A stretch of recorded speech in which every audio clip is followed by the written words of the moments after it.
આ જીમ વાળી પ્રજા ઘરે આવી ગઈ છે જુઓ હમણાં આવી कुछ भी नहीं बोल अभी बहुत છે એક નહીં ઓए गाइस हमारे घर में बहुत ज्यादा चूहे आ गए हैं किसी को पकड़ना आता है तो जरूर हमें कांटेक्ट करें ઉંદર આવી ગયા છે અમારા ઘરમાં તો આઈને अच्छा हाँ કોઈ પકડતું હોય તો આ બાજુ હોશિયારી મારે પણ મેં હિન્દી હિન્દી બોલી બ્લોગ બનાવું છું એટલે થાય મમ્મી તો મેં જરૂર નહીં क्या बोलना चाहते हो आप શું બોલવું છે ઠંડી લાગે છે મારી મમ્મીને ઠંડી લાગે છે ઠંડી લાગે તો ઊંઘી જવાનું હોય તો મારી જેવું એક્સરસાઇઝ કરે ને તો ના લાગે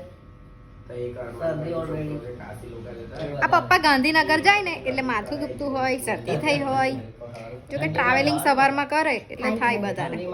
પાછું એટમોસ્ફિયર એક દિવસ ચેન્જ થાય પાછું બીજા દિવસ કઈ અલગ પાછું એક દિવસ ચેન્જ થાય પાછું બીજા દિવસ કઈ અલગ એટલે થાય તમને પણ થાય છે આવું થતું જ હોય ને યાર એવું પૂછવાનું હોય मेरे को नहीं होता भाई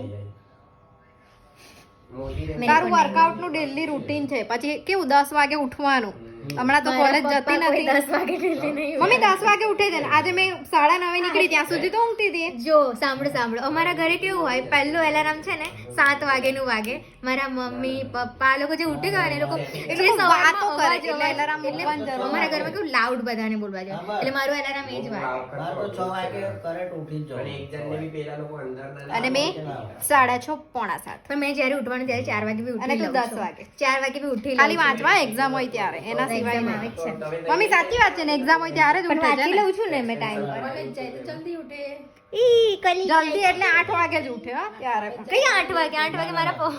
આજે કે મારા પપ્પા મારા પપ્પા ઉઠે છે 8 વાગે એવું કે પપ્પા તો 6 વાગે ઉઠે છે મારી આજે કે આવી લેંગ્વેજ બોલું છું પપ્પા તો મને નામ ઘસેટ કરે મારા પપ્પા બી ઉઠે જલ્દી છે. ઉઠે છે એમની છોકરી બી જલ્દી ઉઠે છે કોલેજ એમની છોકરી હા એમની છોકરી જલ્દી જ ઉઠે છે. એમની છોકરીઓ એમની જલ્દી છોકરી એમની જલ્દી છોકરીઓ ઉઠે છે. જલ્દી ઉઠે કઈ નહીં ચાલો અમે મસ્તી કરતા રહીશું ટાટા બાય